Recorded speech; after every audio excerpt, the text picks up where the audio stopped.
कसा मेला औरंगजेब? शेवटी रडणारं देखील कुणी नव्हतं. मी 125 वर्ष जगेन असं सगळ्यांना सांगत फिरणारा औरंगजेब 89व्या वर्षी खूप थकला. कर्नाटकातील वाकीन खेड्याच्या मोहिमेवरून परत आल्यानंतर आता तो म्हणू लागला की अहमदनगर हा माझ्या प्रवासाचा शेवटचा टप्पा आहे. आलिमगीर म्हणजे सगळ्या विश्वाला मुठीत ठेवणारा, पण या आलिमगीरीच्या मुठीत हा शिवरायांचा महाराष्ट्र मात्र कधीच आला नाही. आपल्या आयुष्याच्या शेवटच्या टप्प्यावर औरंगजेब पूर्ण थकलेला, हताश झालेला. त्याचे शेवटचे काही महिने, काही दिवस पराभवाच्या बातम्यांनंतर येणाऱ्या शांततेने भरलेले होते.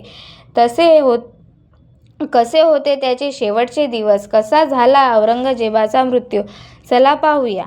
20 जानेवारी 1706 रोजी औरंगजेब आपल्या शेवटच्या प्रवासासाठी अहमदनगरला आला. त्याच्या पिढीतले जवळजवळ सर्व सरदार आतापर्यंत काळाच्या पडद्याआड गेले होते. फक्त असद खान हा एकटा जिवंत होता. तो त्याच्या समाजसेवक होता. महाराष्ट्रात आल्यानंतर मागच्या 25 वर्षाच्या मोहिमेत जिंकलेले अनेक किल्ले, सिंहगड, राजगड, राममाची, चंदनवाडी, सातारा जे मिळवण्यासाठी औरंगजेबाला काही वर्ष झुंजावे लागले होते, ते किल्ले मराठ्यांनी सहजपणे परत मिळवले. औरंगजेबाचे इतिहासकार जादूनाथ सरकार म्हणतात, राजकीय जीवन त्याच्या स्वप्नांच्या ठिकऱ्या होऊन परिणामी सर्व साम्राज्यात गोंधळ आणि विघटन निर्माण झाले. म्हातारपणातील या अवस्थेत शब्दातीत एकाकीपण औरंगजेबाला भेडसावू लागला. त्याच्या दरबारात भित्रे स्तुतिपीठक, नवीन जबाबदारी स्वीकारायला कचणारे, सत्य सांगायला घाबरणारे आणि महत्त्वाकांक्षा आणि परस्परांबद्दल मत्सर बाळगून कारस्थाने करणाऱ्या व्यक्तींची भरमार होती. मराठ्यांचे राज्य जिंकायचे हे त्याचे स्वप्नच राहिले आणि ही गोष्ट आता त्याने देखील मान्य केली होती. त्याच्या व्यक्तिगत आयुष्यात देखील एका प्रकारचे अंधार पर्व सुरू होते. त्याचा बंडखोर मुलगा अकबर 1704 मध्ये मृत्यू पावला. त्याची मुलगी झेबुन्निसा हिने दिल्लीत नजरकैदेत असताना 1702 रोजी आत्महत्या केली. त्याची एक सखी बहीण गैहर आरा हिचा 1706 मध्ये मृत्यू झाला. 1706 साली त्याची मुलगी मेहरुन्निसा आणि तिचा नवरा इजीज बख्श हे दोघेही दिल्लीत मरण पावले. पुढच्या काहीच महिन्यात औरंगजेबाचे 3 नातू मृत्युमुखी पडले. पण खचत चाललेल्या औरंगजेबाला त्याच्या मंत्र्यांनी मानसिक धक्का बसू नये म्हणून यातल्या काही बातम्या दिल्या नाहीत. त्याची आणखी 3 मुलं खरंतर अजूनही जिवंत होती, पण त्या तिघांना लवकरात लवकर औरंगजेब मेलेला पाहायचा होता आणि हे देखील औरंगजेब जाणत होता. औरंगजेबाच्या हृदयाच्या अतिशय जवळ असणारा गुजरातचा सुभा धनाजी जाधव याची अनेक वेळा लुटून घेतला. खानदेश, वऱ्हाड, माळवा इत्यादी भागात धनाजी जाधवांनी जोरदार मोहीम करून बादशहाच्या साम्राज्याचे कंबरडे मोडून काढले.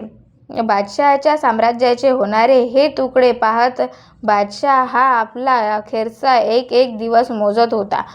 जिथे औरंगजेब राहत होता त्या अहमदनगरच्या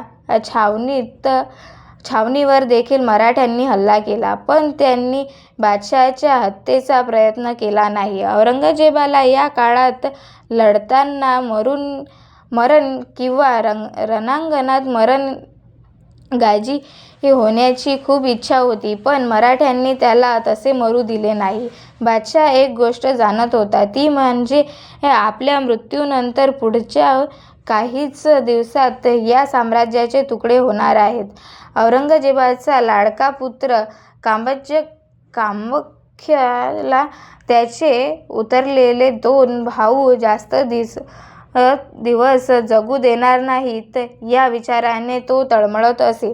आणि हे माहीत असताना देखील तो ते टाकू शकत नव्हता, कारण त्याने स्वतः आपल्या बापाची आणि भावाची हत्या करून सिंहासन मिळवले होते आणि त्याची मुले देखील तेच करणार त्यामुळे उगाचच आपल्या सैन्याने हे मनोबल वाढवण्यासाठी तो कालांलेल्या अवस्थेत देखील दरबारात उपस्थित लावायचा. तो म्हणायचा, मी निष्कस्त झालो आहे. परमेश्वराने मला आपल्याजवळ बोलवावे म्हणून मी दररोज प्रार्थना करतो. काल रात्री मला मोहम्मद पैगंबर यांनी दर्शन दिले आणि सांगितले की वत्सा, तू मृत्यूची इच्छा बाळगतोयस हे योग्य नाही. तुला आणखी 30 वर्षे जगायचा निर्णय मी घेतला आहे. या अशा गोष्टी सांगितल्यामुळे राज्यातील अवस्था निघून जाईल असा औरंगजेबाचा अंदाज होता. पण सगळ्यांनाच आता समजले होते की बादशाह जास्त दिवस जगणार नाही. आपल्याला भेटणाऱ्या लोकांना आता औरंगजेब सांगू लागला की ही आपली शेवटची भेट, त्यानंतर पुन्हा भेट होणार नाही. 9 फेब्रुवारी 1707 रोजी कामख्य औरंगजेबाला भेटून विजापूरला निघून गेला. त्यानंतर 14 फेब्रुवारीला शहजादा आझम देखील त्याला भेटून गुजरातच्या दिशेने निघाला.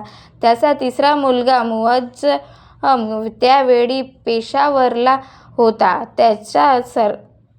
त्याचा सर्वात आवडता तू बेदाश बग हा देखील त्याच्याजवळ नव्हता. त्याच्या मृत्यूच्या वेळी त्याचे स्वतःचे आपले असे कोणीही लोक त्याच्यासोबत नव्हते. शेवटच्या काही दिवसात औरंगजेबाने आपला मुलगा शहजादा आझम आणि कामक्ष यांना 2 पत्रे लिहिली. आपल्या मुलासाठी त्याने एक मृत्यूपत्रही तयार करून ठेवले, ज्यामध्ये त्याने आपल्या राज्याची वाटणी करण्याचा सल्ला आपल्या मुलांना दिला. त्याचबरोबर त्याच्या मृत्यूपत्रातील 12व्या कलमात त्याने हेही देखील मान्य केले की छत्रपती शिवाजी महाराजांनी आग्र्याहून झालेली सुटका ही त्याच्या आयुष्यातील एक कधीही न भरून येणारी चूक होती. अखेर 20 फेब्रुवारी 1707 रोजी सकाळी औरंगजेब सैन्यागारातून बाहेर आला. सकाळी त्याने प्रार्थना म्हटली, देवाचे नाव घेत जपमाळ ओढण्यास प्रारंभ केला. यानंतर हळूहळू त्याला बेशुद्धीची अवस्था प्राप्त झाली.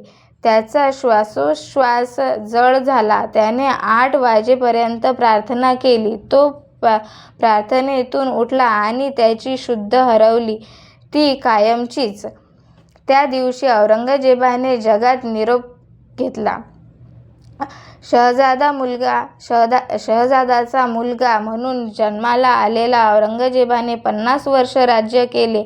पण त्याच्या मृत्यूनंतर पुढच्या 15 वर्षात त्याच्या वंशांची आणि त्याच्या बादशाहीची स्थिती हास्यास्पद झाली होती.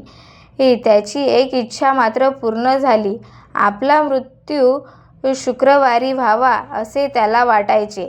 त्याप्रमाणे शुक्रवारी त्याने अखेरचा श्वास घेतला. त्याच्या इच्छेप्रमाणे त्याचे दफन साधेपणाने हजरत ख्वाजा जैनुद्दीन शिराजी यांच्या त्यांच्या गुरूच्या कबरीजवळ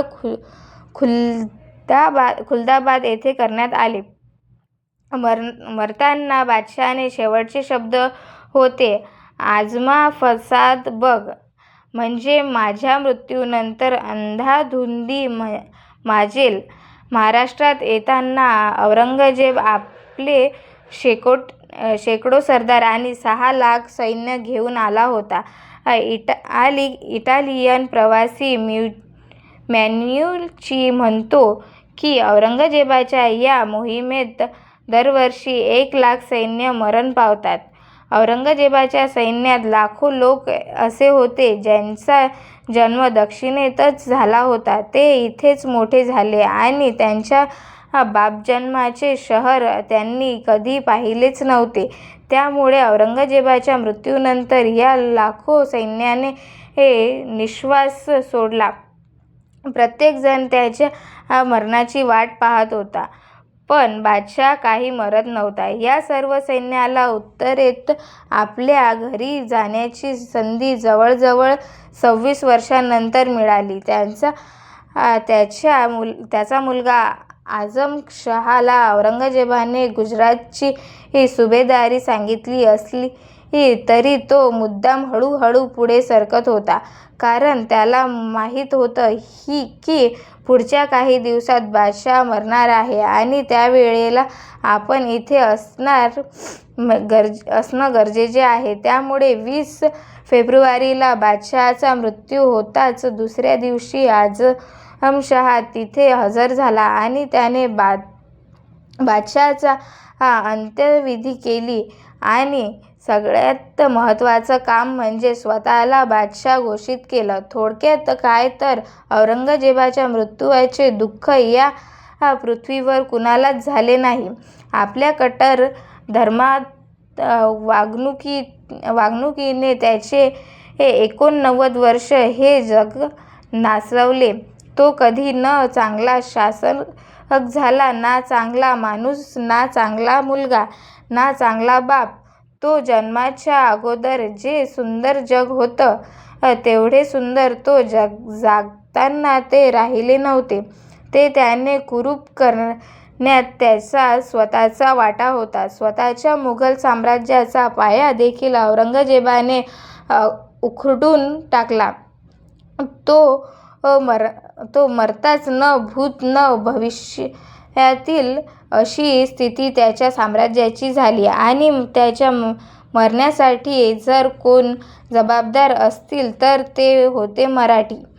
महाराष्ट्रातील औरंगजेबाची कबर ही मराठ्यांच्या पराक्रमाची निशाणी आहे. मित्रांनो, आजचा व्हिडिओ जर तुम्हाला आवडला असेल तर कृपया व्हिडिओला लाईक आणि चॅनलला सबस्क्राईब करायला विसरू नका.